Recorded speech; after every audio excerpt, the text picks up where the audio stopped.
ये मतलब कि mean, lower quartile, middle quartile और अपर क्वार्टाइल, उनमें से बेस्ट पैरामीटर कौन सा होगा। और जाहिर है कि जब आप ये बताएंगे कि आप कौन सा सेलेक्ट कर रहे हैं तो साथ उसकी कोई जस्टिफिकेशन भी होनी चाहिए, चाहे ब्रीफ सी हो बेशक।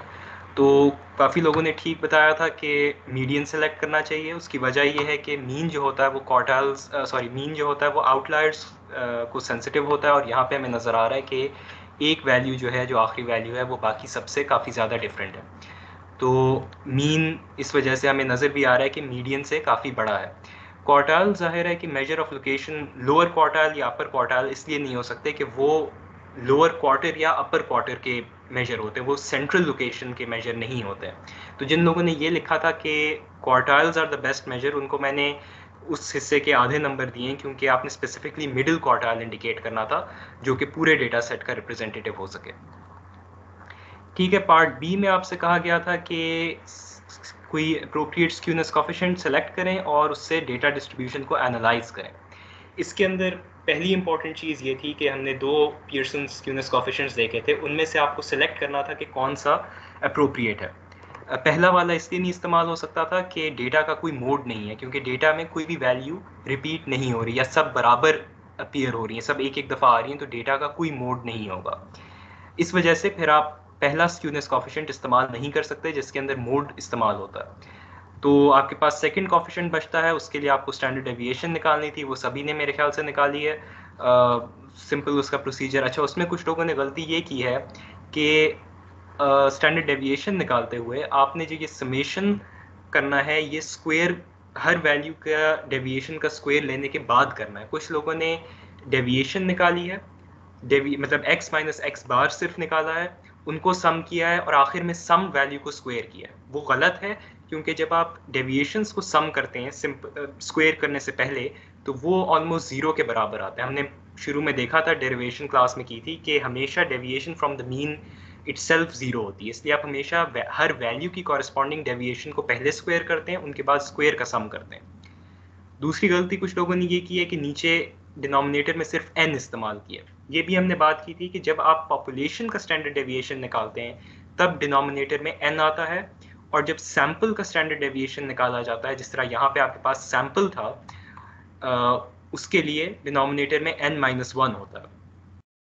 ठीक है, उसकी भी हमने रीज़न डिस्कस की थी कि सैंपल के अंदर हम समझते हैं कि हमारे पास आउटलायर्स पॉसिबल हो सकता है कि ज़्यादा हों, क्योंकि डिपेंडिंग अपॉन आपका जो सिलेक्शन या सैम्पलिंग टेक्निक है, आउटलायर्स कम या ज़्यादा हो सकते हैं कंपेयर टू द पॉपुलेशन। तो उस इफेक्ट को रिमूव करने के लिए हमेशा सैंपल की स्टैंडर्ड डेविएशन में n-1 इस्तेमाल किया जाता है। स्टैंडर्ड डेविएशन निकाल ली, स्क्यूनेस कोफिशिएंट के फार्मूला में रिप्लेस कर दिया, मीन और मीडियन आप पहले निकाल चुके थे, उसकी वैल्यू आ गई, और आखिर में एक कमेंट दे दिया कि इस वैल्यू से हमें क्या पता चल रहा है। ठीक है, पॉजिटिव वैल्यू थी, सभी की पॉजिटिव आ रही थी, जाहिर है डेटा सेट ही ऐसा था, तो डेटा आपका पॉजिटिवली स्क्यूड था। ये हमें इस बात से भी नजर आ रहा था कि मीन जो है वो मीडियन से बड़ा था। ये आपका पहला क्वेश्चन था। कोई सवाल इसमें कुछ रहता हो?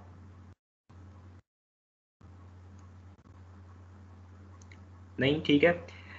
सेकंड क्वेश्चन में आपको एक और डेटा सेट दिया गया था, जो हम कह रहे थे कि ये एक दिन में इस्तेमाल होने वाले, एक वैल्यू जो है यहाँ पे लिखी हुई, ये बेसिकली रिप्रेजेंट करिए कि किसी कंस्ट्रक्शन साइट पे एक दिन में कितने सीमेंट की बोरियां इस्तेमाल होती हैं। और आपसे ये कहा गया था पहले पार्ट में कि इस डेटा को ऑर्गेनाइज करें एक सूटेबल नंबर ऑफ क्लासेस में जिनकी विड्थ्स बराबर हों, और एक फ्रीक्वेंसी डिस्ट्रीब्यूशन टेबल बनाएं।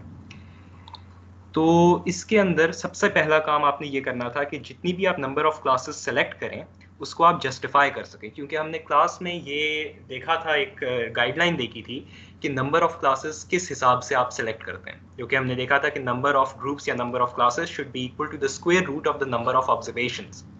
तो यहाँ पे आपको 20 ऑब्जर्वेशंस या 20 डेटा पॉइंट्स दिए गए थे, तो आपने स्क्वायर रूट ऑफ 20 लेके नंबर ऑफ क्लासेस आइडेंटिफाई करनी थी कि कितनी होनी चाहिए।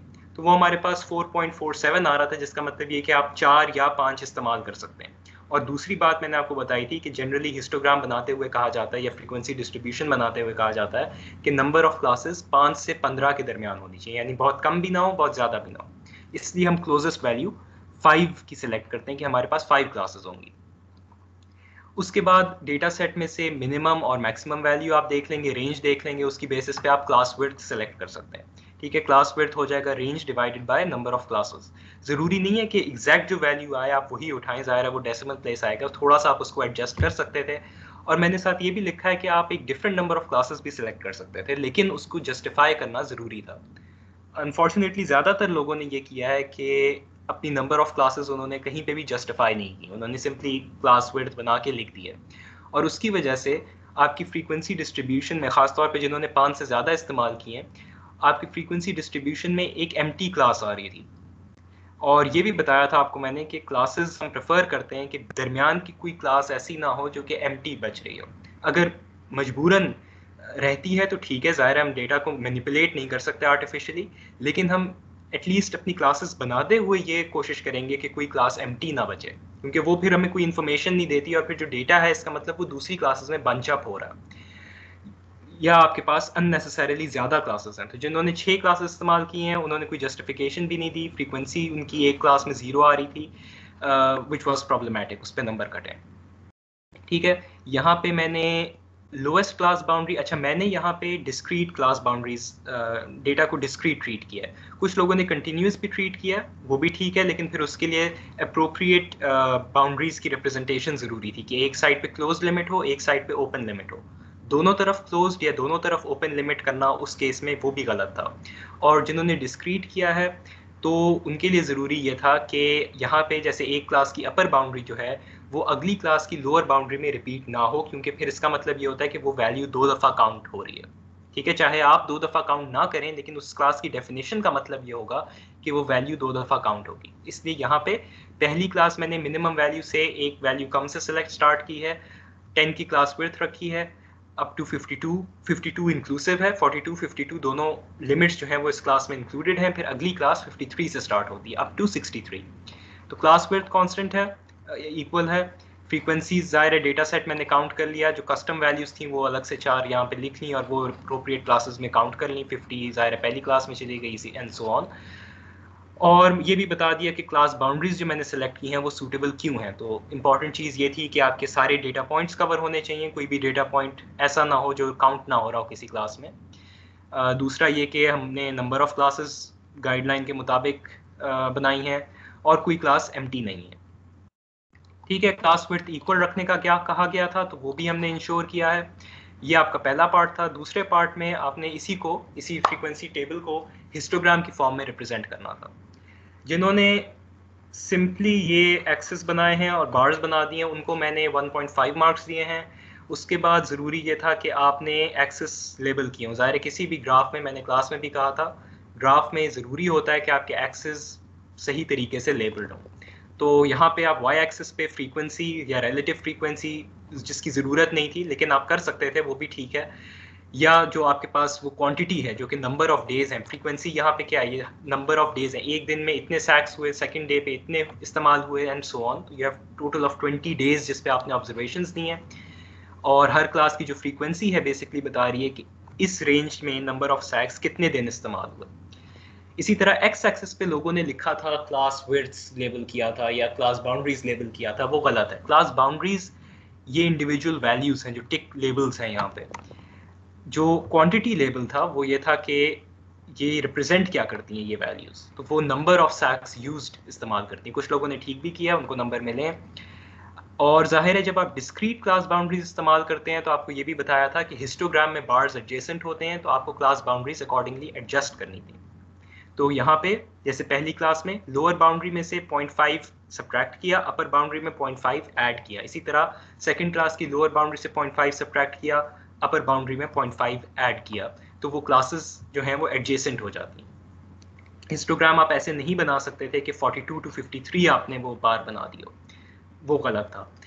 और दूसरा काम आप ये कर सकते थे कि आप इस क्लास का क्लास मार्क निकालते, तो इस क्लास की क्लास मार्क निकाल देते आप 42 + 52 का average, which would be 47 I think, और फिर आप यहाँ पे या तो बार के सेंटर पे 47 लेबल करते हैं। वो एक ऑल्टरनेट तरीका था जो कि वो भी अपनी जगह ठीक था, तो वो भी एक दो लोगों ने किया था, उनके भी नंबर उसके पूरे दिए गए।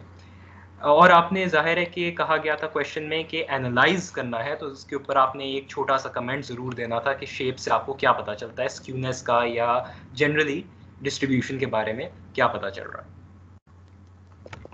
सही।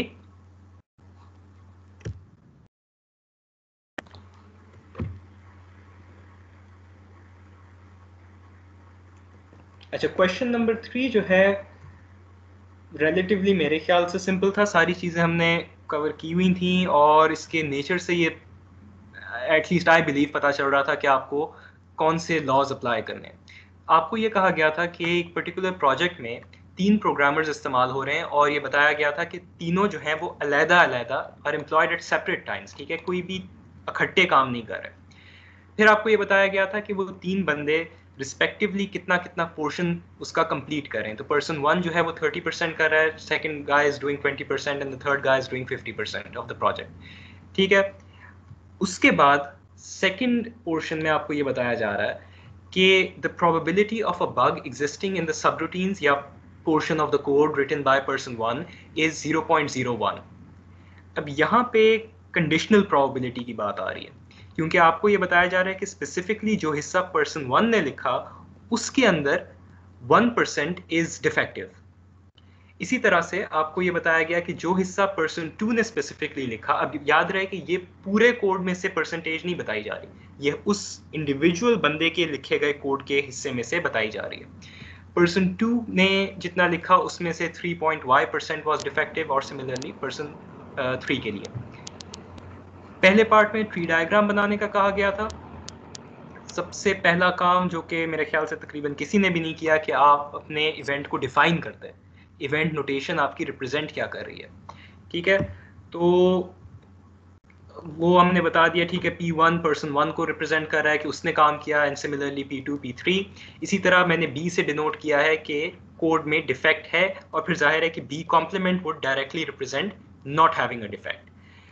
प्रोबेबिलिटीज़ की वैल्यूज़ यहाँ पे लिख ली, अपनी कस्टम वैल्यूज़ जो भी थी, और उसके बाद ट्री डायग्राम बनाया है। फर्स्ट स्टेज में जाहिर है क्या इंपॉर्टेंट है कि बंदा कौन सा है, किस बंदे ने इस कोड के ऊपर काम किया, क्योंकि जो हमें डिफेक्टिवनेस की इंफॉर्मेशन दी गई है वो ओवरऑल कोड में से नहीं दी गई है, बल्कि स्पेसिफिकली हर इंडिविजुअल के पोर्शन में से बताई गई है। तो सबसे पहली स्टेज इंडिविजुअल सिलेक्शन की थी कि किस बंदे ने इस पे काम किया है।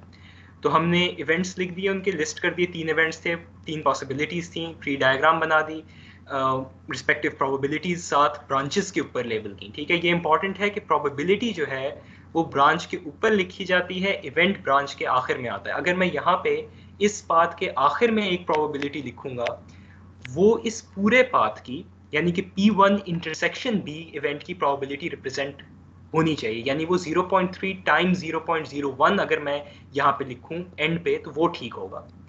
0.01 is the probability of having a bug given that person 1 worked on the project, ठीक है। तो इसकी नोटेशन भी इंपॉर्टेंट है। काफी लोगों ने नोटेशन ऑपोजिट लिखी है, P1/B या P1 given B, that is incorrect, ठीक है। ये हमने डिस्कस किया था, कंडीशनल प्रोबेबिलिटी का जो सिंटैक्स है उसमें जो सेकंड इवेंट लिखा जाता है that is the conditioning event, उसके ऊपर आपकी कंस्ट्रेंट लगी होती है, ये पहले हो चुका। तो ये नोटेशन का ऑर्डर इंपॉर्टेंट था, और यहाँ पे फिर कंडीशनल प्रोबेबिलिटीज ब्रांच के ऊपर सेकंड स्टेज में रिस्पेक्टिवली आ रही थी। पार्ट बी में कहा गया था apply the principles of probability to determine the likelihood that a randomly selected line of code will have a bug irrespective of the individual who wrote it। यानी कि हमने अब सारे जो बगी आउटकम्स हैं या बगी पाथ्स हैं उनको काउंट करना है, और हम इसमें इंटरेस्टेड नहीं है कि पीछे बंदा कौन सा था। तो ये law of total probability applicable था। इसकी 2 कंडीशंस जो थी वो भी मैंने यहाँ पे चेक करके मतलब लिख दी हैं कि ये किस तरह से अप्लाई हो सकता था, इवन दो किसी ने वैसे सोल्यूशन ने ये काम नहीं किया है। बेहतर होता अगर कर लेते, लेकिन खैर law of total probability applicable थी। टोटल प्रोबेबिलिटी जो अप्लाई होती है वो सम ऑफ इंटरसेक्शंस पे होती है, not sum of conditional probabilities.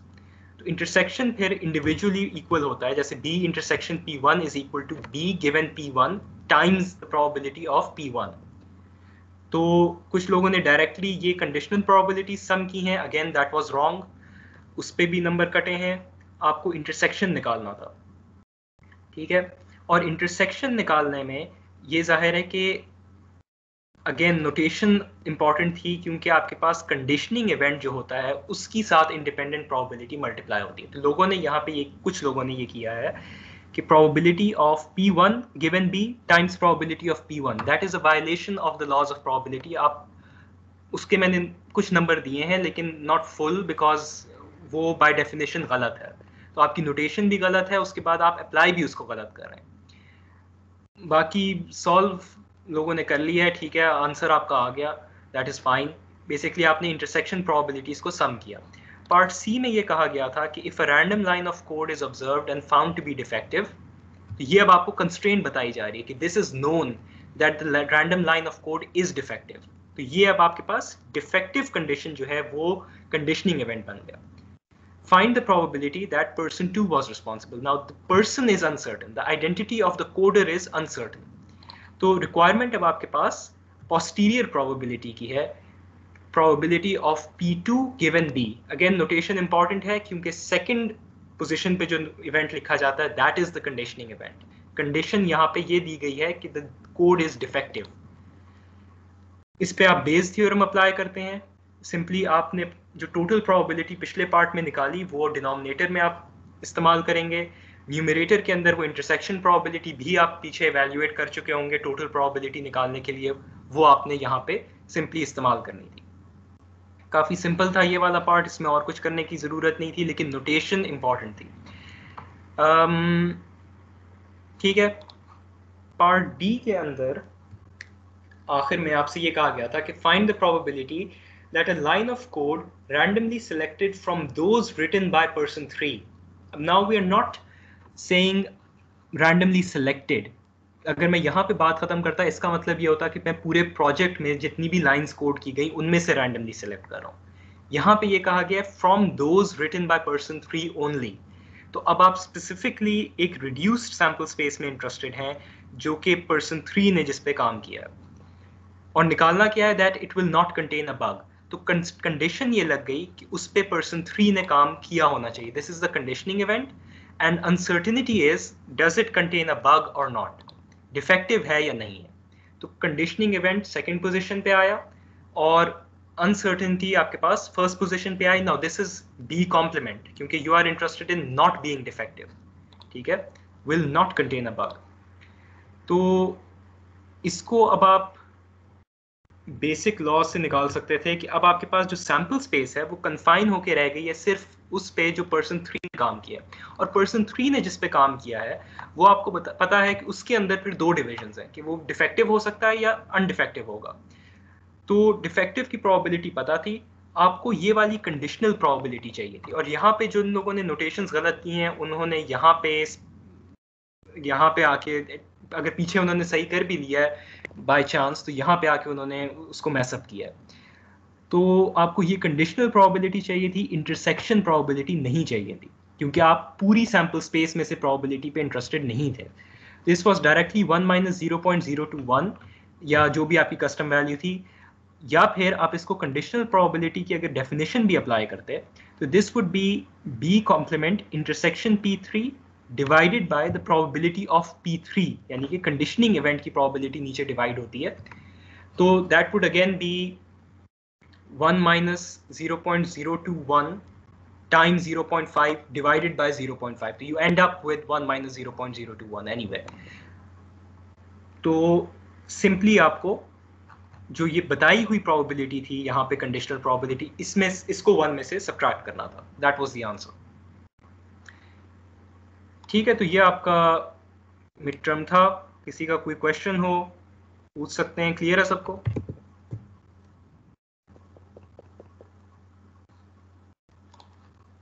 Yes sir, clear.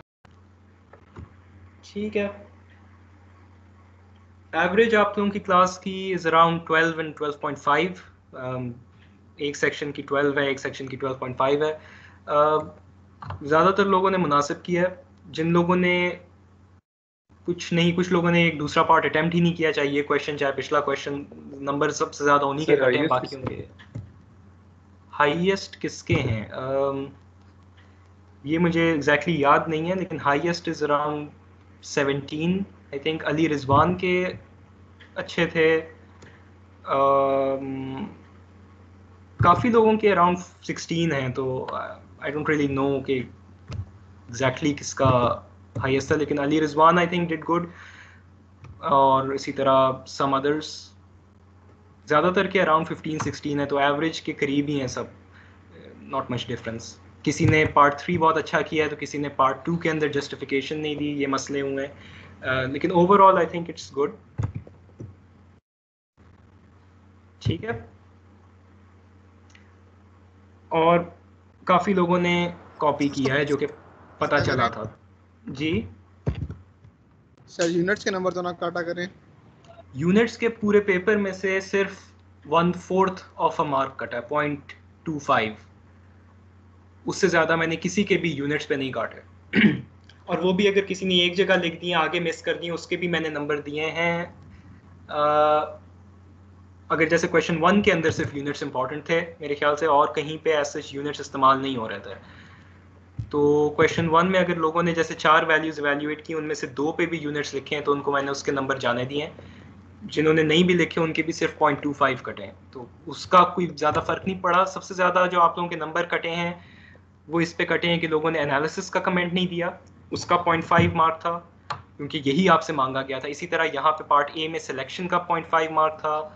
Question number 2 में जैसे मैंने कहा सिलेक्शन, वो जो जस्टिफिकेशन थी नंबर ऑफ क्लासेस की, उसका 1 नंबर था, उसका और क्लास विड्थ वगैरह सब कुछ एम्प्टी क्लास ना होने का मिला के 1 नंबर था, उसमें लोगों के नंबर कटे हैं। इसी तरह पार्ट बी में हिस्टोग्राम को सही से लेबल करना और उस पर कमेंट देना, कमेंट के 0.5 मार्क्स थे।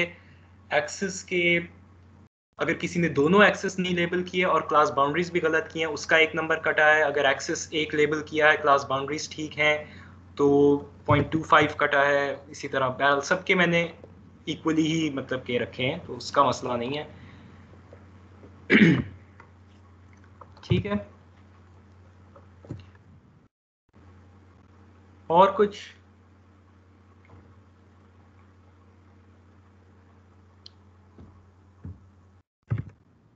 कंसर्न किसी का नहीं है? सब ठीक है, नंबर देख लिए? Yes sir. सही है, चलें अब हम वापस आते हैं जो हम लास्ट टाइम टॉपिक्स डिस्कस कर रहे थे क्लास के अंदर, अगर किसी को याद हो तो, कि हम डिस्क्रीट रैंडम वेरिएबल्स की बात कर रहे थे और फिर हमने शुरू किया था बायनोमियल डिस्ट्रीब्यूशन या बायनोमियल एक्सपेरिमेंट्स का टॉपिक। ठीक है, अब 2 हफ्ते हो गए हैं मेरे ख्याल से, वैसे भी मिड का टॉपिक नहीं था तो लोगों ने रिव्यू नहीं किया होगा। तो रैंडम वेरिएबल्स उम्मीद है सबको याद होगा, बेसिक्स क्या होती थी, हम उसको किस तरह से डिफाइन करते थे। रैंडम वेरिएबल बेसिकली एक रूल होता था जिससे कि आप एक डोमेन से दूसरी डोमेन के ऊपर यानी प्रोबेबिलिटी डोमेन पे मैप कर रहे होते थे चीज़ें, तो उसकी आप it could take on random values जिस वजह से आप उसको रैंडम वेरिएबल कहते थे। और उसके बाद हमने रैंडम वेरिएबल की मीन वैल्यू या एक्सपेक्टेड वैल्यू निकालना और इसी तरह उसके किसी फंक्शन की एक्सपेक्टेड वैल्यू निकालना, वो सब देखा था। और फिर हमने बात शुरू की थी स्पेसिफिक टाइप्स ऑफ एक्सपेरिमेंट्स की, यानी कि जो स्पेशल केसेस हैं हमारे पास कुछ जिनकी मदद से हम प्रोबेबिलिटी की वैल्यूएशन को सिंप्लीफाई कर सकते हैं, उनको अब हमने देखना स्टार्ट किया था, जिसमें से पहला केस या पहली कैटेगरी हमारे पास बायनोमियल एक्सपेरिमेंट्स की थी। बायनोमियल एक्सपेरिमेंट्स के या किसी एक्सपेरिमेंट के बायनोमियल होने के लिए 4 कंडीशंस मीट होना ज़रूरी हैं जो कि आपके पास सामने लिखी हुई हैं। कि पहली कंडीशन ये होती है कि ओवरऑल जो आपका एक्सपेरिमेंट है it should consist of number of smaller portions जिनको आप ट्रायल्स कहते हैं। ठीक है, और फिर हर ट्रायल जो है उसके आपके पास सिर्फ 2 पॉसिबल आउटकम्स होनी चाहिए और उन 2 आउटकम्स को आप लेबल करते हैं एज सक्सेस एंड फेलियर। ठीक है, अब एग्जैक्टली वो एक्सपेरिमेंट ज़रूरी नहीं है कि सक्सेस फेलियर टाइप का ही हो, लेकिन जो भी आपकी आउटकम्स होती हैं उनको आप मैप करते हैं टू आउटकम्स, सक्सेस और फेलियर। ठीक है, इसकी एग्जांपल मैंने इस तरह से दी थी कि आपके पास जो कॉइन टॉस अगर आप करते हैं तो उसमें आपके पास ज़ाहिर है पॉसिबल आउटकम्स ही 2 थी, हेड या टेल्स की, तो आप एक को सक्सेस और दूसरे को फेलियर डिफाइन कर सकते थे। तो for a single trial you would again have just 2 outcomes. या अगर आप डाइस रोल करें उसमें आपके पास वैसे तो 6 पॉसिबिलिटीज़ हैं, ठीक है, स्कोर आने की 1 2 3 4 5 एंड 6, लेकिन उसको भी आप पोटेंशियली बायनोमियल एक्सपेरिमेंट बना सकते हैं ये कहकर कि अगर मेरा स्कोर 1 से 3 आता है दैट इज सक्सेस और 3 से बड़ा आए तो दैट इज फेलियर। तो now you are bunching up outcomes into 2 categories again. या अगर आप कहें कि 1 और 2 अगर मेरा स्कोर आए that is success and then score of greater than 2 is failure, that is also acceptable. That would still qualify as a binomial experiment, क्योंकि आपने उसको appropriately map कर दिया है 2 outcomes के अंदर. ठीक है, थर्ड कंडीशन ये थी कि ट्रायल्स इंडिपेंडेंट होने चाहिए, यानी कि फर्स्ट स्टेज या फर्स्ट ट्रायल का आउटकम जो है वो सेकंड ट्रायल के ऊपर असर ना डाले. और फोर्थ कंडीशन ये थी कि सक्सेस की प्रोबेबिलिटी कांस्टेंट रहे फ्रॉम ट्रायल टू ट्रायल. तो ये ज़रूरी नहीं है कि सक्सेस फेलियर की आपस में प्रोबेबिलिटीज़ बराबर हों, यानी इक्वल चांस हो सक्सेस या फेलियर का, ये ज़रूरी नहीं है. लेकिन ये ज़रूरी है कि जितना भी सक्सेस का चांस था किसी भी एक ट्रायल पे, उतना ही चांस अगले ट्रायल्स पे भी रहे. तो अगर डिवीजन 0.5 की है तो इट शुड रिमेन 0.5 एंड 0.5. अगर इसी तरह 0.6 0.4 की है तो वो डिवीजन मेंटेन रहनी चाहिए. तो ये 4 कंडीशंस थी एक्सपेरिमेंट को बाइनोमियल क्वालिफाई करने के लिए ज़रूरी था. इसके बाद हमने इसमें एक एक्सेप्शन देखी थी या एक वर्क अराउंड देखा था बेसिकली फॉर कंडीशन नंबर 3, जिसमें हमने बात की थी कि हम जब पॉपुलेशन में से सिलेक्शन की बात करते थे तो उसके अंदर ज़ाहिर है रिप्लेसमेंट फिर अलाउड नहीं होती. When you are dealing with people या इररिप्लेसेबल ऑब्जेक्ट्स, अगर आपको एक्सपेरिमेंट इस तरह का है कि आप उसको रिप्लेस नहीं कर सकते, तो ज़ाहिर है फ्रॉम ट्रायल टू ट्रायल आपकी जो सक्सेस की प्रोबेबिलिटी है वो वेरी करना शुरू हो जाएगी. वो अब इंडिपेंडेंट नहीं रहेगी बल्कि वो एक कंडीशनल प्रोबेबिलिटी की फॉर्म लेगी. ये हम पहले डिस्कस कर चुके हैं, तो इसकी मैं डिटेल्स में दोबारा नहीं जाऊँगा. लेकिन इसेंशली हमने ये कहा था कि अगर आपका पॉपुलेशन साइज़ बहुत बड़ा हो, कि आपके पास हर सक्सेसिव ट्रायल के अंदर आप, जैसे फॉर एग्जांपल आपके पास 500,000 5 लाख लोगों का पूल है और उनमें से आपने सिलेक्ट करने हैं 10 लोग, और जाहिर है कि अब आपके पास 10 स्टेजेस हैं सिलेक्शन की. हर स्टेज में से एक एक बंदा पूल साइज में से रिमूव होता जा रहा है. तो इतने बड़े पूल में a reduction of 1 does not really make a huge difference. तो वहाँ पे हमने देखा था कि वो जो probability में change आता है between successive trials, that is present but it is not significant. तो उसके लिए हमने इस जो condition number 3 थी, इसके लिए एक work around introduce किया था, एक criteria introduce किया था कि अगर आपका ratio of selection size to population size वो 5% या 0.05 से कम हो या उसके बराबर हो, तो हम एक नॉन बाइनोमियल, एक strictly speaking non binomial experiment को as a binomial experiment treat कर सकते हैं. और इससे हमें फ़ायदा ये होता है कि हम प्रोबेबिलिटीज़ ज़्यादा इजीली, ज़्यादा क्विकली इवेल्युएट कर सकते हैं कंपेयर टू अगर हम हर इंडिविजुअल ट्रायल की चेंजिंग प्रोबेबिलिटी लें. ठीक है, मसलन यहाँ पे एग्जांपल हमने डिस्कस की थी कि अगर आपके एक ट्रायल पे प्रोबेबिलिटी 0.7996 है और उसके बाद एक अगले ट्रायल पे 0.80014 है, it is still essentially around the same level. तो that difference does not really make a huge impact on the final value. तो इसलिए आप एज लॉन्ग एज ये वाला क्राइटेरिया मीट हो रहा हो, आप एक strictly speaking non binomial experiment को बाइनोमियल एक्सपेरिमेंट के तौर पे ट्रीट कर सकते हैं. ठीक है, तो ये यहाँ तक हमने आखिरी दफ़ा डिस्कस किया था. कोई सवाल किसी का हो? नहीं तो फिर मैं आगे चलता हूँ नए टॉपिक्स पे.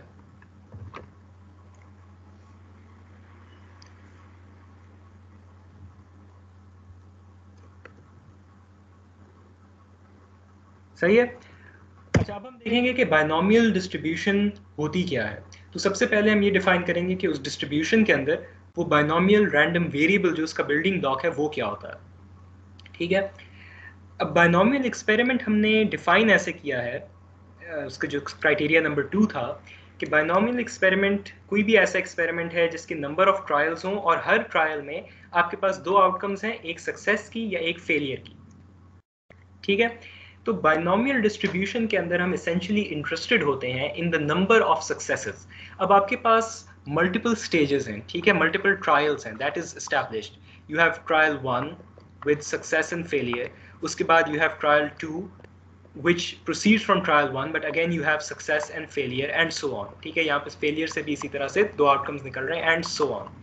Let's suppose आपके पास 4 trials हैं, तो आपके पास outcome क्या हो सकते हैं कि आपके पास पहले पे सब पे success आए, या फिर success यहाँ पे failure और आगे successes आती जाएं, या फिर आपके पास सारी failures आएँ, एंड मतलब आपके पास इस तरह की पॉसिबिलिटीज़ बन सकती हैं. अब बाइनोमियल एक्सपेरिमेंट के अंदर ये डिफाइंड नहीं है कि नंबर ऑफ ट्रायल्स कितने होने चाहिए. You can have up to an infinite number of trials.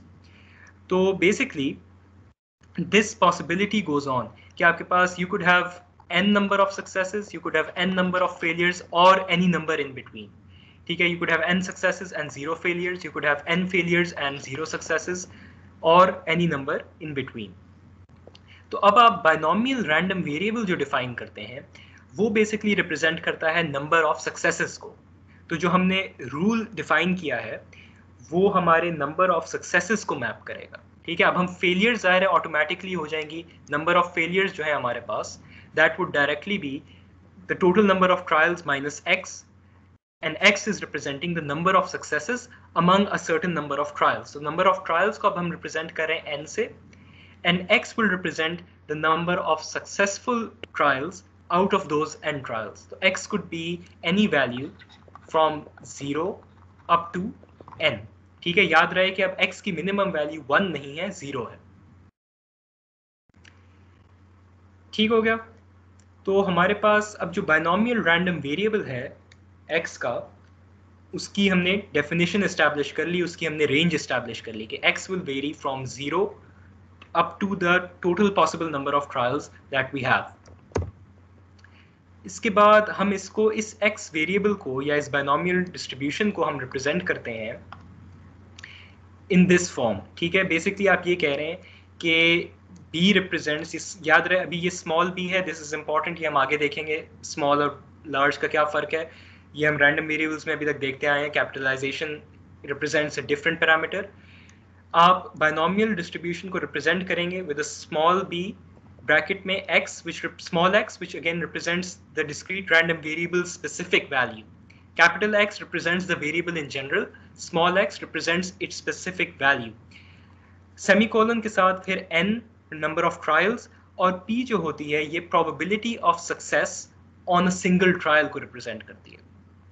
तो जिस तरह हमने coin toss की example देखी थी, उसके अंदर हम कह रहे थे कि आपके पास heads और tails हैं और मैं head को अगर success से represent कर रहा हूँ तो जो हम probability लिखते हैं एक trial के ऊपर head आने की, that is basically P. We are representing the probability of success with P. P equals the probability of success. ठीक है, और जाहिर है कि फिर जो फेलियर का केस है उसकी ऑटोमेटिकली प्रोबेबिलिटी हो जाएगी 1 माइनस 0.5. अब जाहिर है अगर फेयर कॉइन है तो आपके पास यहाँ पे भी फेलियर की प्रोबेबिलिटी भी 0.5 आएगी. इसको हम रिप्रेजेंट करते हैं Q से. तो Q is basically directly equal to 1 minus P. ज़ाहिर है सैम्पल स्पेस आपके पास क्योंकि दो ही आउटकम्स हैं तो एक ट्रायल के अंदर आपके पास दो आउटकम्स हैं, दूसरे ट्रायल के outcome directly would be equal to the probability of the sample space which is 1 minus the probability of success. Q represents the probability of failure, P represents the probability of success. अगर आपने Q define कर दिया तो आपको P पता है, अगर आपने P डिफाइन कर दिया तो आपको Q पता चल जाएगा. तो आप बाइनोमियल डिस्ट्रीब्यूशन को रिप्रेजेंट करते हैं इन दिस फॉर्म. तो अगर मैं कोई वैल्यू लिखूं, कोई डिस्ट्रीब्यूशन इस तरह से लिखूं, x तो सिंपली उसकी मतलब की रिप्रेजेंटेशन जनरल उसकी वेरिएबल को रिप्रेजेंट कर रहा है. आई राइट 5,0.4. अब इससे मुझे ये पता चल रहा है कि I have a total of 5 trials and the probability of success on any given trial is 0.4. अब याद रहे बाइनोमियल एक्सपेरिमेंट की कंडीशन ये थी कि probability of success does not change from trial to trial. तो अगर मैं इसकी ट्री डायग्राम बनाऊं तो I basically will have trial 1, इस पे सक्सेस फेलियर हो रहा है, and now the probability of success is 0.4 and I can deduce that the probability of failure will be 0.6. And then again आगे मेरे पास सक्सेस फेलियर होगा, यहाँ पे भी यही प्रोबेबिलिटीज की ब्रांचिंग होगी और ये अब कंटिन्यू करता रहेगा फॉर 5 ट्रायल्स. ठीक है, तो अब ये मेरे पास यहाँ जाके ट्री डायग्राम बेसिकली कंप्लीट होगी कि मेरे पास जब 5 ट्रायल्स कंप्लीट हो जाए, और जाहिर है कि हर फेलियर वाले केस में से भी इसी तरह से आगे डबल ब्रांचिंग हो रही होगी. तो यहाँ पे अब अगेन इंपॉर्टेंट चीज़ ये है कि probability of success is not changing from trial to trial. Probability of success मुझे यहाँ से पता चल रही है because this is P. Number of trials मुझे यहाँ से पता चल रहे हैं, दिस इज N. और इस तरह से अब मैं अपनी बाइनोमियल डिस्ट्रीब्यूशन को कॉम्पैक्ट फॉर्म में रिप्रेजेंट कर सकता हूँ. ठीक हो गया. सबको समझ आ रही है?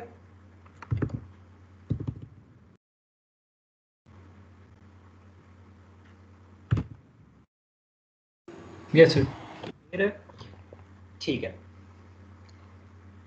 अच्छा, अब जाहिर है कि ये एक कॉम्प्लिकेटेड प्रोबेबिलिटी के केस की निस्बत काफ़ी एक सिंप्लीफाइड केस है, even though we have a large number of trials and infinitely large number of trials possibly, लेकिन आपके पास जो आउटकम्स हैं वो काफ़ी नीट हो गए। You only have 2 possible outcomes on each trial, success failure, और उनकी प्रोबेबिलिटीज़ भी फिक्स्ड हैं। तो अगेन ये एक स्पेशल केस है जिसके ऊपर हमने 4 कंडीशंस चेक की हैं, लेकिन अब हम देखेंगे कि इससे प्रोबेबिलिटीज़ कोई भी केस जो कि इन कंडीशंस को फुलफिल करता हो, उनकी प्रोबेबिलिटीज निकालना आसान हो जाता है। तो अब हम सबसे पहले बायनॉमियल डिस्ट्रीब्यूशन को फॉर्मुलेट करेंगे पहले कि इसकी जनरल जो डिस्क्रिप्शन है वो किस तरह से आती है।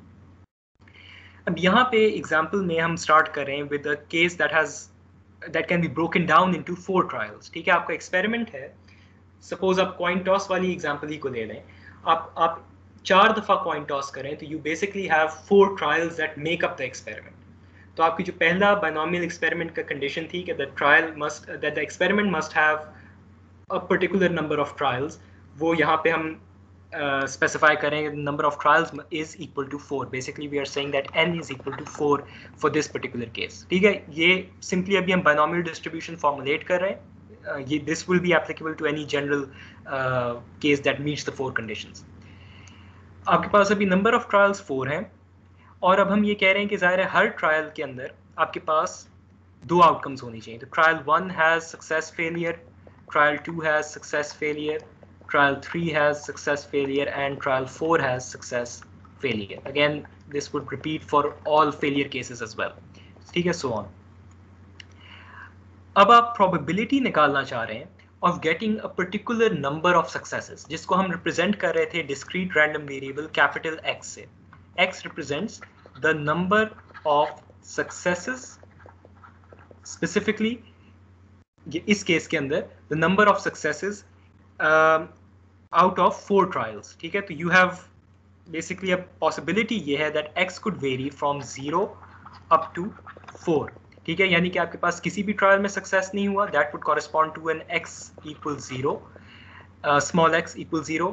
और इसी तरह से अगर हर ट्रायल के ऊपर आपके पास सक्सेस हो जाए, that would correspond to a value of small x equals 4, and you could have any value in between. ठीक है, सपोज अगर मैं इस ब्रांच को फॉलो करूँ, सक्सेस सक्सेस फेलियर, यहाँ पे आ जाएंगे तो you would have 3 successes.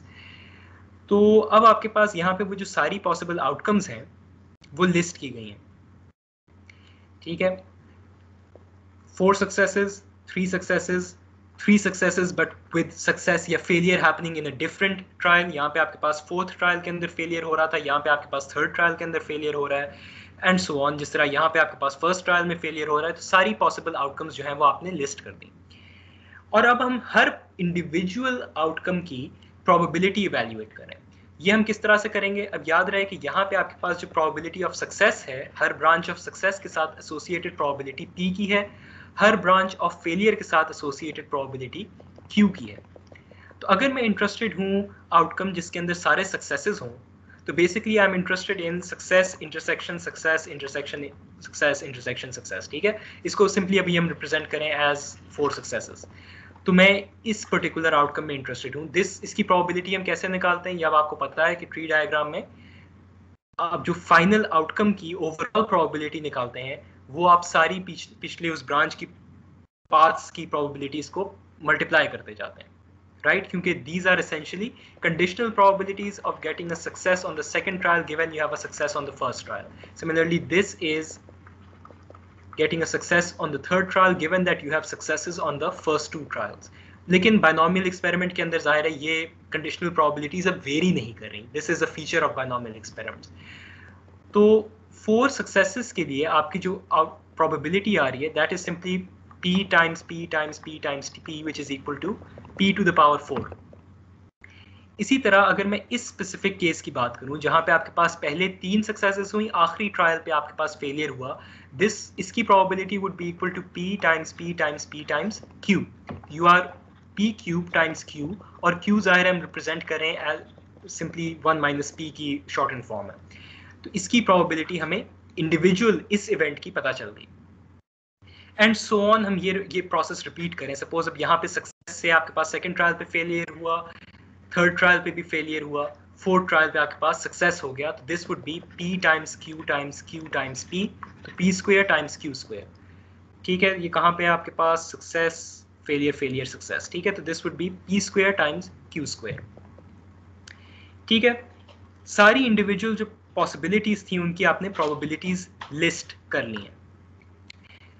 By definition इसका मतलब ये है कि जब आप इन सारी प्रोबेबिलिटीज को सम करते जाएंगे, this plus and so on, हम इन सारी प्रोबेबिलिटीज को सम करेंगे तो इनका sum should add up to 1। ठीक है, लेकिन बायनोमियल डिस्ट्रीब्यूशन की जो सबसे सिंप्लीफिकेशन है सबसे ज़्यादा जो आपको मिलती है, वो इस बात से आती है जब आप इसमें इंटरेस्टेड ना हो कि स्पेसिफिकली किस ट्रायल पे फेलियर या सक्सेस हुआ, बल्कि आप डायरेक्टली बस इसमें इंटरेस्टेड हैं कि कितने सक्सेसेस हुए।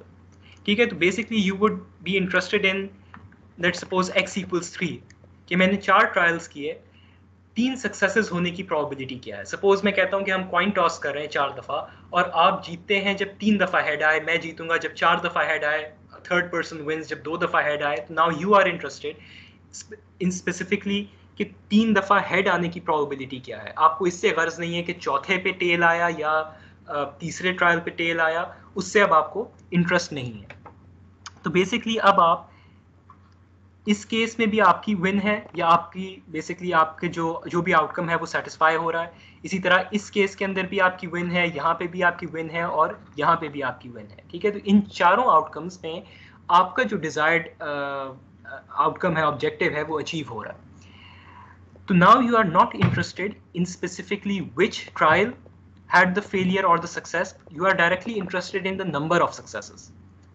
तो बायनोमियल डिस्ट्रीब्यूशन आपको ये कहती है, अब आप देखिए कि हर पर्टिकुलर जो ट्रायल है जिसमें जो आपकी कंडीशन को सेटिस्फाई कर रहा है, उसकी प्रोबेबिलिटी क्या है।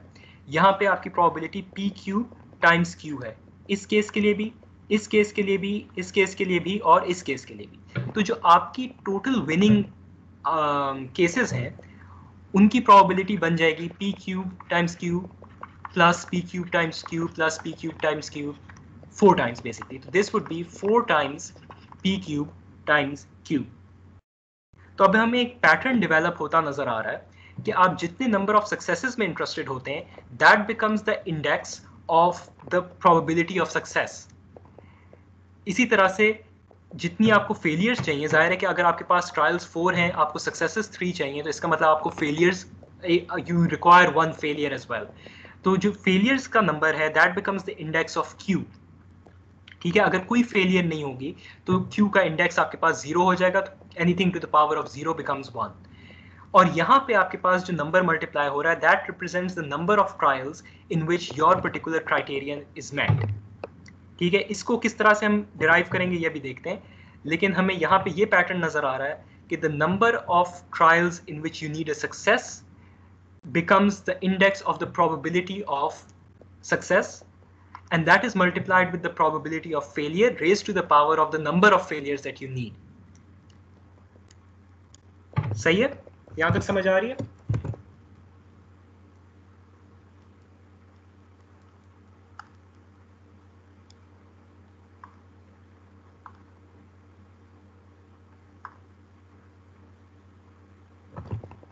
सही है,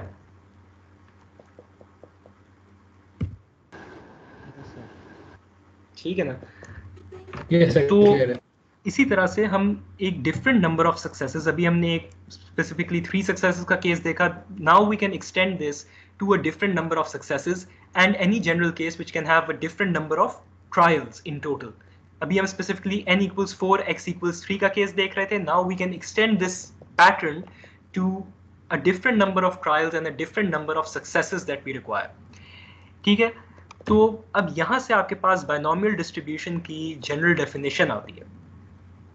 ठीक है, अगेन इसकी रिप्रेजेंटेशन क्या थी, B represents that the distribution is binomial in shape. अगर बायनोमियल एक्सपेरिमेंट नहीं होगा तो आप जाहिर है कि ये पैटर्न या ये फॉर्मूला जो है अप्लाई नहीं कर सकते। तो एक्सपेरिमेंट का बायनोमियल होना ज़रूरी है। वो आपको यहाँ से, अगर आपको मैं कहूँ कि have a distribution with B और समथिंग, ठीक है, मतलब अगर आप बाय बी लिखा हुआ है that means that the distribution is binomial, या आपको मैं वर्ड्स में कोई बता सकता है कि दिस एक्सपेरिमेंट इज बायनोमियल, या आप कंडीशंस चेक करके ये वेरीफाई करें कि the experiment is binomial. In any case for a binomial experiment, ठीक है, you are interested in a particular number of trials. अब यहाँ पे कैपिटल एक्स नहीं है, you are currently interested in a particular specific number of successes, ठीक है। Number of trials कितने हैं वो आपको यहाँ n से पता चल रहा है। P represents the probability of success in a particular trial. अब आप इसकी वैल्यू निकाल सकते हैं इस रिलेशन से, ठीक है। ये जो nx है representation, this is basically simply ncx, ठीक है, जो हमने कॉम्बिनेशंस की डेफिनेशन देखी थी कि ये आप निकाल लेंगे अपने कैलकुलेटर से, आप डायरेक्टली निकाल सकते हैं, या जो कॉम्बिनेशन का फॉर्मूला था n factorial divided by r factorial times n minus r factorial, लिख देता हूँ बल्कि यहाँ पे अब ज़ाहिर है r रिप्लेस हो जाएगा x से, तो this would become x factorial times n minus x whole factorial. This is simply, ये जो ब्रैकेट है दिस रिप्रेजेंट्स कॉम्बिनेशन, ठीक है, ये आपने इस तरह से वैल्यू निकालनी है। It is being multiplied with the probability of success on a single trial raised to the power of the number of trials in which you need a success, ठीक है। अगेन x रिप्रेजेंट्स कि कितने number of trials पे आपका success achieve हुआ, multiplied with the probability of failure, again 1 minus p is directly q, raised to the power of the number of trials in which you get a failure, ठीक है, जो कि आप निकालेंगे n minus x से, ठीक है। x represents number of successes, n is the total number of trials, तो number of failures is directly n minus x, और इसी तरह probability of failure is 1 minus p। तो इसको मैं सिंप्लीफाई करके भी लिख सकता हूँ कि the probability for a binomial distribution of getting a particular number of successes x, given that you have n trials and a probability p associated with success for each trial, is equal to ncx times p to the power x times q to the power n minus x, ठीक है। ये जाहिर है कि उस case के लिए है जब आपका x की वैल्यू, मतलब नंबर ऑफ सक्सेसेस जो हैं जिसमें आप इंटरेस्टेड हैं, वो लाई करती हो between 0 to n, where n is the number of trials. जो सेकंड पॉसिबिलिटी लिखी हुई है इस पीस वाइज फंक्शन की कि 0 अदरवाइज, ये बेसिकली इस बात को रिप्रेजेंट कर रही है कि अगर आप इंटरेस्टेड हैं, सपोज आपने नंबर ऑफ ट्रायल जैसे यहाँ पे 4 किए और आप देख रहे हैं कि क्या प्रोबेबिलिटी मेरे पास 5 सक्सेसेस हो, तो जाहिर है जितने ट्रायल्स हैं उससे ज़्यादा सक्सेसेस होना पॉसिबल नहीं है, तो डायरेक्टली फिर उसकी प्रोबेबिलिटी 0 हो जाएगी। तो for all other cases where the number of required successes exceeds the number of trials performed, the probability would directly be equal to 0. Second line जो है simply इस बात को represent कर रही है। ठीक हो गया? कोई question?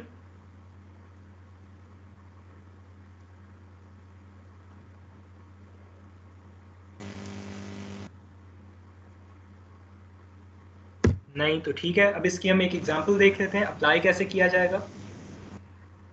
अब यहाँ पे आपको कहा जा रहा है each of 6 randomly selected cola drinkers is given a glass containing cola S and one containing cola F.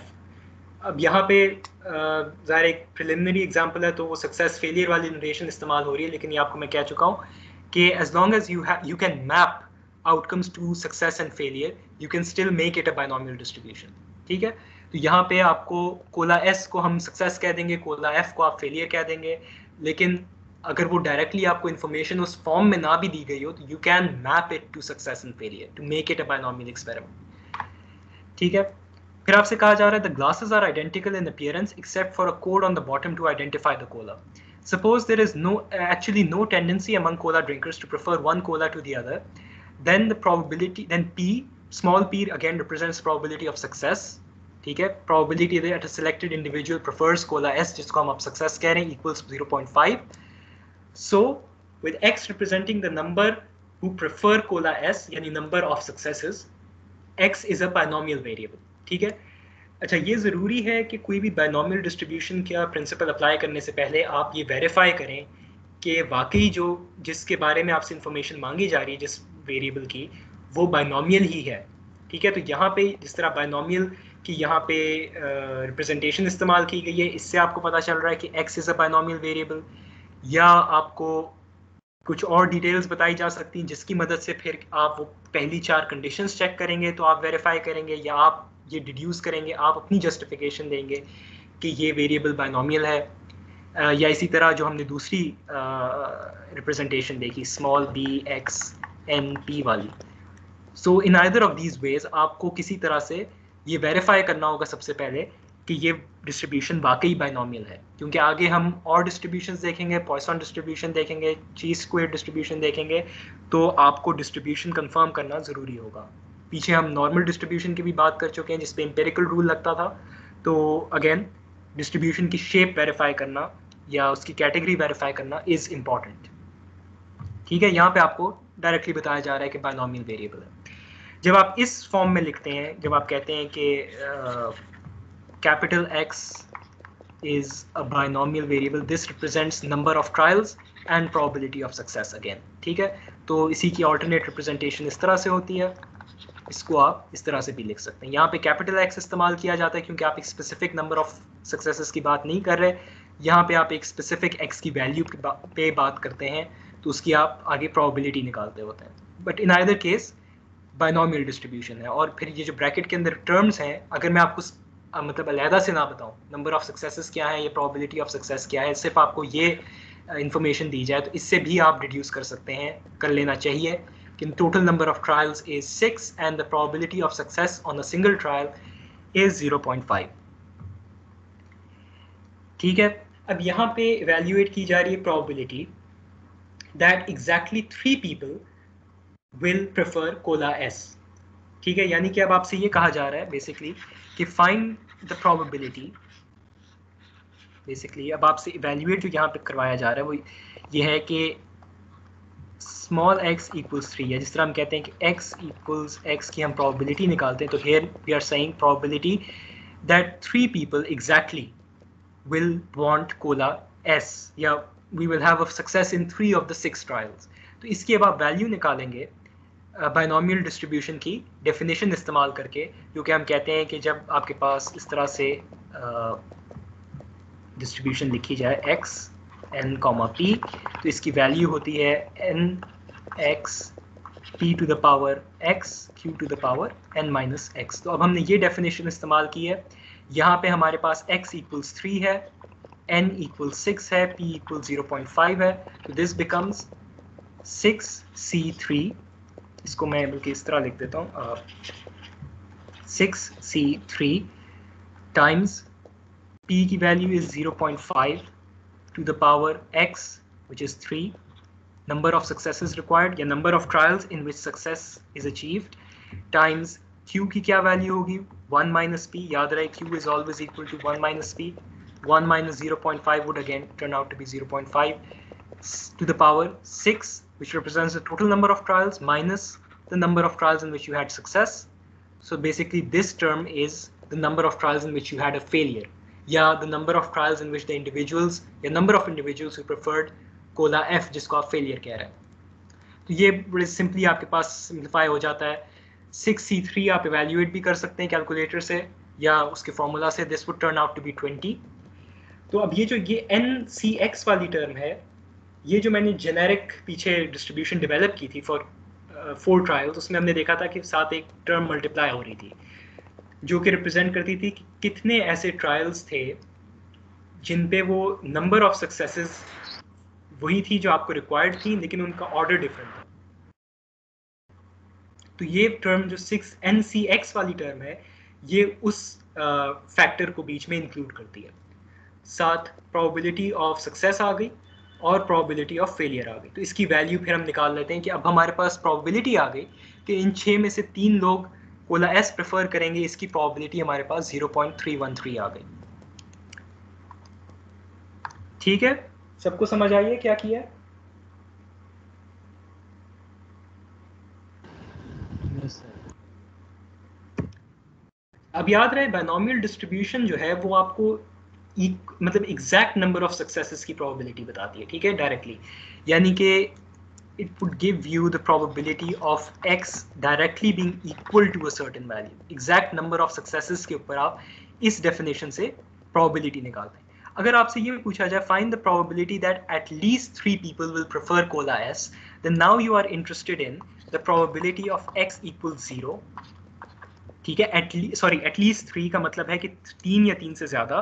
तो you are interested in x equals 3 plus x equals 4 plus up to जितने भी हैं आपके पास x इक्वल्स n, यानी सारे trials में आपके पास success हो जाए, which happens to be यहाँ पे 6 ट्रायल्स. तो यहाँ पे आपके पास 6 की वैल्यू होगी, बीच में प्लस, अगर मैं साथ लिख दूँ प्लस x इक्वल्स 5.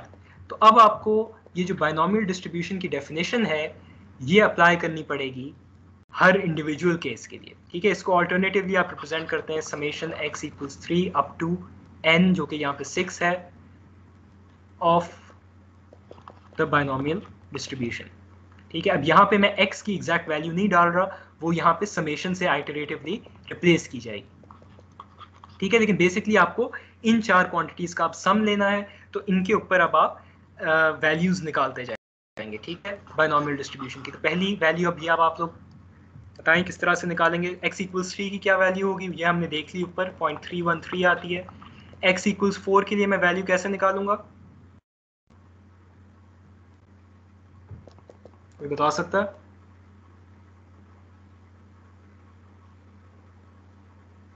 सर 3 की जगह 4 आ गया. वो तो ठीक है, मैं इसको लिखूं कैसे, बाइनोमियल डिस्ट्रीब्यूशन एक्सपैंड कैसे करूं? 6c4 हो जाएगा. 6c4 हो जाएगा multiplied with 0.5 to the power 4 times 0.5 to the power 2. Again ये आपके पास 0.5 to the power 6 ही हो जाता है, क्योंकि हमारे, लेकिन यहाँ पे ज़रूरी चीज़ ये है कि अगर आपके पास probability of success और failure बराबर ना हो, सपोज यहाँ पे 0.6 0.4 हो, तब वो इम्पॉर्टेंट होता है. ठीक है, तो ये तब ये नंबर्स इंपॉर्टेंट होंगे, अभी तो वो सारे 0.5 to the power 6 ही आ जाएंगे. ठीक है, प्लस इसी तरह 6c5 0.5 to the power 6 plus 6c6 0.5 to the power 6 हो जाएगा. ठीक है, तो ये 4 वैल्यूज आप सम अप करेंगे और इससे आपके पास आंसर 0.656 आ जाए. इसी तरह से अगर आपसे कहा जाए the probability at most one prefers s, तो इसको आप ज़ाहिर रिप्रेजेंट करेंगे as x less than equal to 1 में आप इंटरेस्टेड हैं. तो इसका मतलब ये है कि you are interested in x equal 0. अब याद रहे कि 0 सक्सेसेस भी हो सकती हैं, तो उसके साथ भी एक प्रोबेबिलिटी एसोसिएटेड होगी, उसको आपने मिस नहीं करना. This would be x equals 0 plus the probability of x equals 1. तो ये आपके पास आ जाएगा 6c0, जिसकी वैल्यू आपके पास बनती है 1. ठीक है, ये हम पहले देख चुके हैं कॉम्बिनेशंस की बात करते हुए कि एनीथिंग, यानी generally nc0 is always equal to 1. ठीक है, ये आप खुद भी इवेल्युएट कर सकते हैं. और ये आ जाएगा 0.5 to the power 0 times 0.5 to the power 6, क्योंकि अब आपके पास p जो है x जो है वो 0 है और n माइनस x 6 हो जाएगा. इसी तरह plus 6c1 0.5 to the power 6. तो इसकी आप वैल्यूज निकाल सकते हैं कि 0.5 to the power 6 is 1/64 plus 6 times 0.5 to the power 6 would be, ठीक है ना, 6/64. तो you end up with 7/64 which is 0.019, जो कि वैल्यू वहां पे लिखी हुई है 109. ठीक है, तो बाइनोमियल डिस्ट्रीब्यूशन अप्लाई करना समझ आ गया सबको?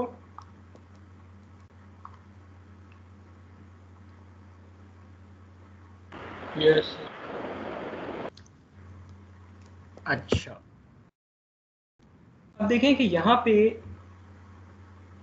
हम जाहिर है अपनी प्रोबेबिलिटी की कैलकुलेशन सिंप्लीफाई करना चाह रहे हैं जितनी हद तक हो सके.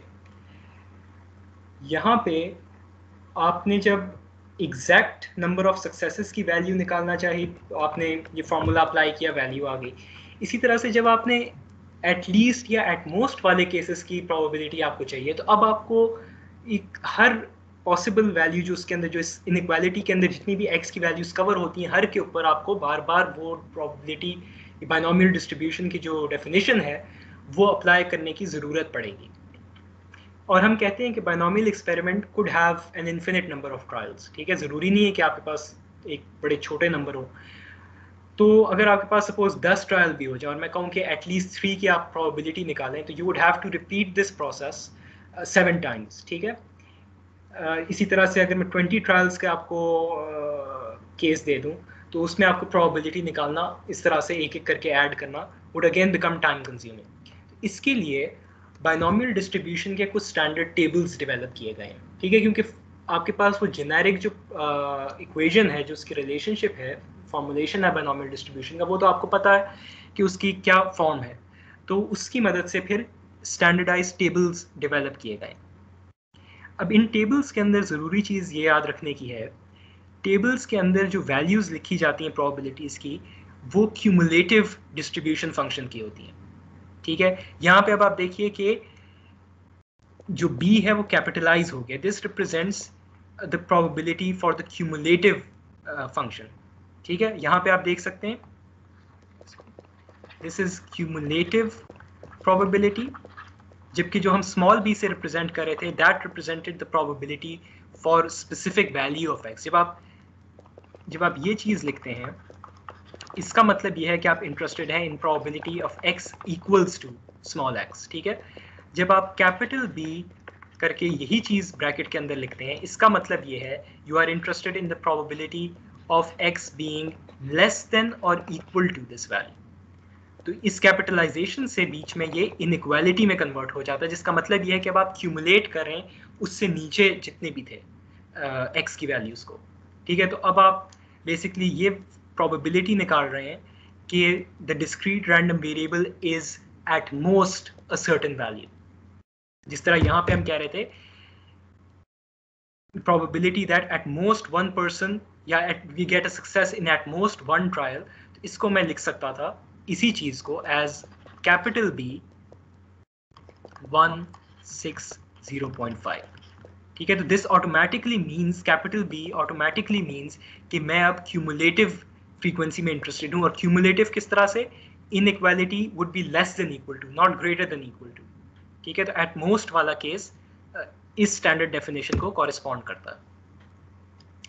तो जो यहाँ पे वैल्यूज लिखी गई हैं, अभी आपके पास एक बायनॉमियल डिस्ट्रीब्यूशन टेबल है, यहाँ पे जो वैल्यूज लिखी गई हैं ये कॉर्नर में लिखा हुआ है कि दिस इज क्यूमुलेटिव फ्रीक्वेंसी, ठीक है। तो कैपिटल B वाला आपको केस यहाँ पे लिखा है, और ये भी बताया गया कि ये क्या होता है, equals to the summation of all small वाले केसेस, ठीक है, यानी कि आप क्यूमुलेट कर रहे हैं। अच्छा, अब बायनॉमियल डिस्ट्रीब्यूशन टेबल का फ़ायदा क्या है, इसको हम इस्तेमाल कैसे करेंगे।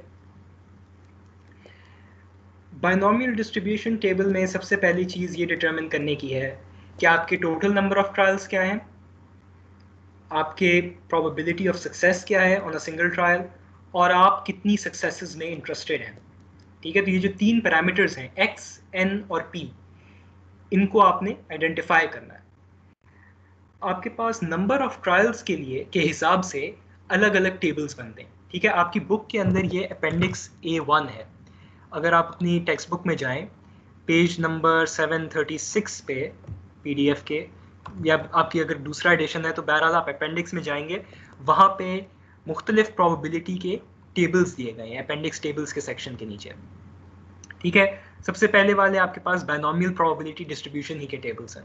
तो आपने अब जब बायनॉमियल प्रोबेबिलिटी इस्तेमाल के डिटरमिन करनी है, बायनॉमियल प्रोबेबिलिटी डिस्ट्रीब्यूशन इस्तेमाल करनी है, तो आप इन टेबल्स को इस्तेमाल करेंगे। हर टेबल में आप देख सकते हैं, ये बुक का पेज नज़र आ रहा है सबको,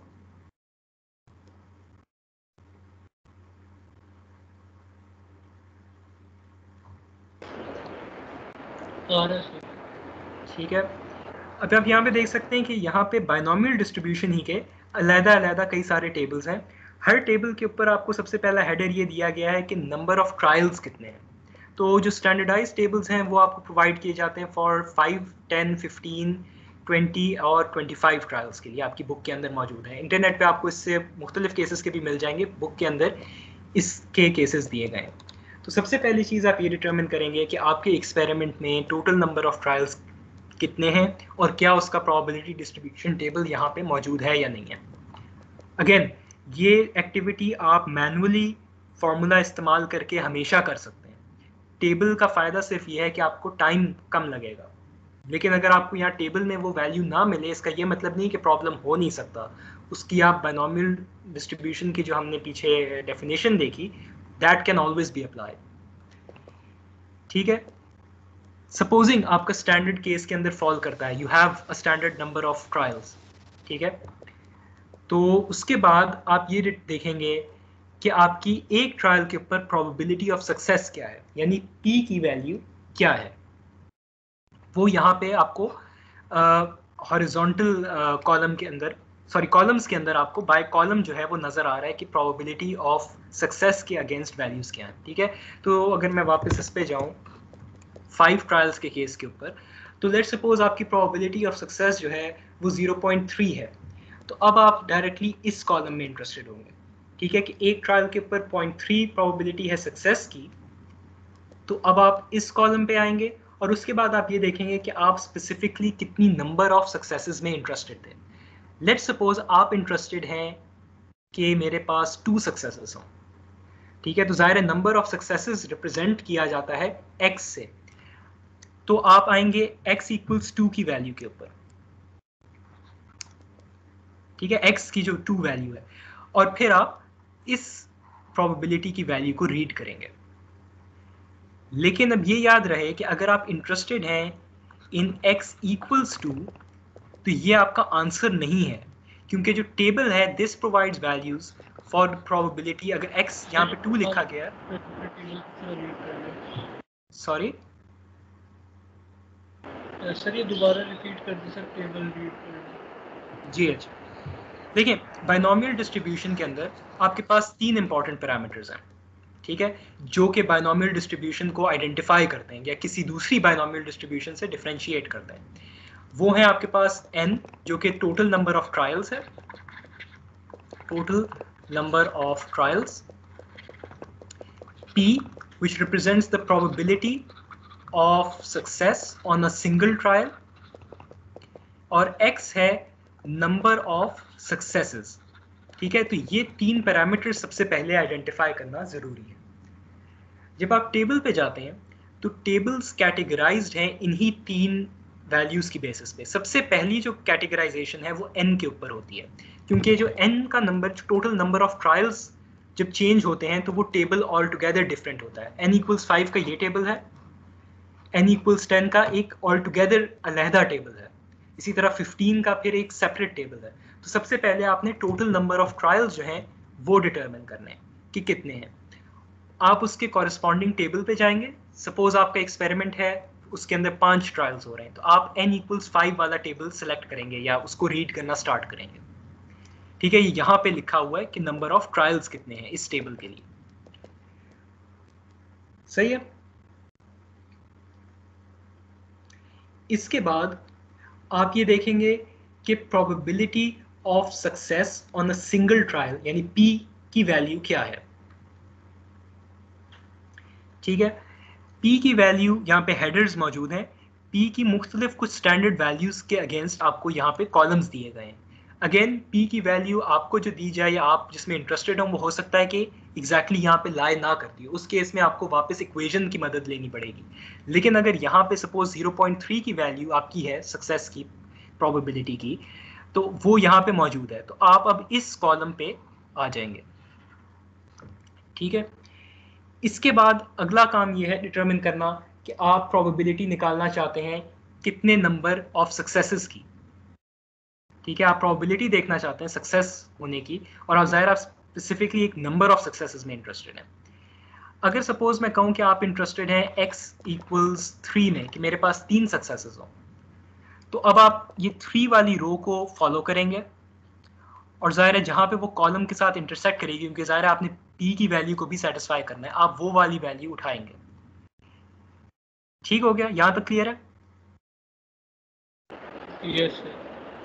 अच्छा, अब यहाँ पे एक प्रॉब्लम ये है कि आप इंटरेस्टेड हैं in the probability of x being exactly equal to 3, और मैंने आपको ये बताया कि जो टेबल्स हैं वो क्यूमुलेटिव डिस्ट्रीब्यूशन के हैं। तो जो यहाँ पे वैल्यू लिखी गई है, this particular value is for x is less than equal to 3। this probability is equal to 0.969 when you have n equals 5 and p equals 0.3. ठीक है, तो जो आपको probability of x equal to 3 है वो अब आप किस तरह से निकालेंगे? वो आप निकालेंगे as the probability of x less than equal to 3 minus the probability of x less than equal to 2.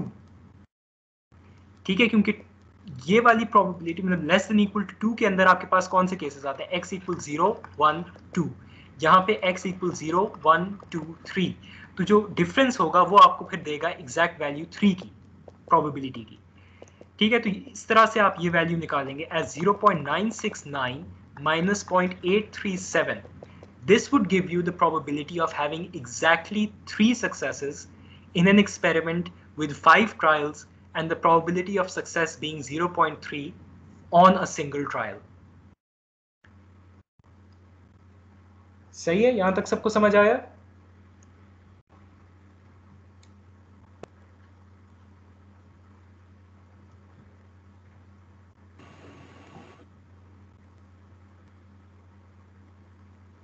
ठीक है, अच्छा, अब इसी तरह से हम इसको इस्तेमाल करने की कुछ एग्जांपल्स देखेंगे। आप लोगों के साथ अभी 1-2 मिनट के अंदर एक सर्वे शेयर होगा अनरिलेटेड टू द कोर्स। ठीक है, उसमें आपसे ये पूछा जा रहा है कि आप लोग समर सेमेस्टर के अंदर कौन से कोर्सेज ऑफर करवाना चाहते हैं, अगर कोई चाहता है। ठीक है, अगर किसी के कोई कोर्स फेल हुए हुए हैं पीछे या कोई इम्प्रूव करना चाहता है तो डिपार्टमेंट की तरफ से ये पूछा जा रहा है कि आप लोग कौन से कोर्सेज ऑफर करवाना चाहते हैं। तो उसके लिए आप लोगों से यहाँ टीम्स पे ये एक फॉर्म शेयर होगा, वो सब ने फिल करना है। आज आप लोगों की अटेंडेंस उसी पे लगेगी, उसको आप 3:20 पे क्लास के बाद काइंडली सब फिल कर दीजिएगा। और अगर किसी को कोई इंटरेस्ट नहीं है कोई कोर्स ऑफर करने में तो वो भी उसमें रिस्पॉन्ड ज़रूर करें, उसमें बस आप नन लिख दीजिएगा। लेकिन ये ज़रूरी एक्सरसाइज है उन लोगों के लिए ख़ास तौर पे जिनके पीछे कोई कोर्सेज फेल हुए हैं या इम्प्रूव करना चाहते हैं, क्योंकि अब आप लोग अगले साल फाइनल ईयर में जाएंगे, कोई प्री रेक्विजिट रहते हो तो फिर आप लोगों की ग्रेजुएशन डिले होगी। ठीक है, तो वो सब लाजमी फिल कीजिएगा। आज आपकी अटेंडेंस मैं उसी पे लगाऊंगा। ठीक है,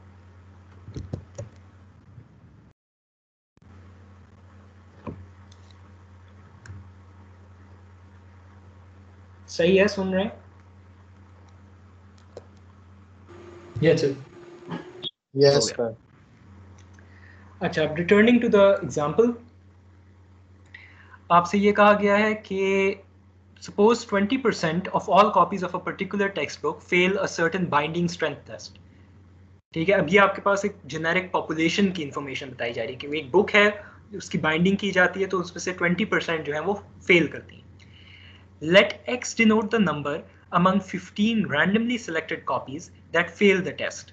अब आप एक उस पॉपुलेशन में से एक सैंपल ले रहे हैं 15 का, और फिर उसमें से x रिप्रेजेंट कर रहा है उस नंबर को जो कि फेल होती है। और अब आपको ये कहा जा रहा है कि x has a binomial distribution with n equals 15, यानी टोटल नंबर ऑफ ट्रायल्स जो है ज़ाहिर आप सैंपल पे कर रहे हैं, सैंपल साइज या टोटल नंबर ऑफ ट्रायल्स जो है वो 15 है। probability of success on a single trial is 0.2. अच्छा, ये थोड़ा सा स्लाइटली ट्रिकी इस सेंस में कि यहाँ पे आप फेलियर, टेक्स्ट बुक की फेलियर को असल में बाइनोमियल एक्सपेरिमेंट के अंदर सक्सेस पे मैप कर रहे हैं। ठीक है, तो उसमें कंफ्यूज नहीं होना, वो सक्सेस फेलियर को आप खुद कस्टमाइज करते हैं। ठीक है, तो यहाँ पे हम टेक्स्ट बुक के उस स्ट्रेंथ टेस्ट के अंदर फेल होने की प्रोबेबिलिटी को या फेल होने के इवेंट को कह रहे हैं कि हमारा टेस्ट सक्सेसफुल था। इसलिए हम जब कह रहे हैं कि 20% कॉपीज फेल होती हैं तो हम कह रहे हैं कि उस एक्सपेरिमेंट में सक्सेस की प्रोबेबिलिटी 0.2 है। आपसे ये पूछा जा रहा है डिटरमिन द प्रोबेबिलिटी, पहले केस में, that at most 8 copies fail the test. ठीक है, तो आपसे पूछा ये जा रहा है determine the probability that x is less than और इक्वल टू 8। सही है, अब बाइनोमियल डिस्ट्रीब्यूशन है आपके पास, ये आपको बताया गया है। सबसे पहला काम आपको ये करना चाहिए कि आप जाके स्टैंडर्ड टेबल्स देखें, अगर उसमें आपकी वैल्यूज मौजूद हैं तो आपका काम काफ़ी सिंप्लीफाई हो जाएगा। स्टैंडर्ड टेबल देखने के लिए आपको 3 पैरामीटर्स आइडेंटिफाई करने हैं, 2 आपको सवाल में ही बताए गए हैं। नंबर ऑफ ट्रायल्स 15 है, प्रोबेबिलिटी ऑफ सक्सेस इज 0.2, और आप x जो स्मॉल x है उसमें किस में इंटरेस्टेड है, 8 में, ठीक है, लेकिन आप क्यूमुलेटिव में अब इंटरेस्टेड है, ठीक है। I would write this as in this form with a capital B। आप जाएंगे बुक के अंदर, टेबल्स पे जाएंगे, n आप 15 में इंटरेस्टेड हैं तो आप 15 वाले टेबल पे जाएंगे, p की वैल्यू आपके पास 0.2 है, आप 0.2 वाले कॉलम पे जाएंगे, और आप स्मॉल x ऑफ 8 में इंटरेस्टेड हैं, सही। तो यहां से आप वैल्यू चले जाएंगे स्मॉल x इक्वल्स 8 के ऊपर, ठीक है। अब यहाँ पे आप ये वैल्यू जो लिखी हुई है प्रोबेबिलिटी की, ये डायरेक्टली इस्तेमाल कर सकते हैं, क्योंकि आपका जो टेबल है वो आपको क्यूमुलेटिव प्रोबेबिलिटी की इंफॉर्मेशन देता है, और इस केस में आप इंटरेस्टेड भी क्यूमुलेटिव प्रोबेबिलिटी में, राइट। 0.999 ये आपका आंसर होगा, ठीक हो गया।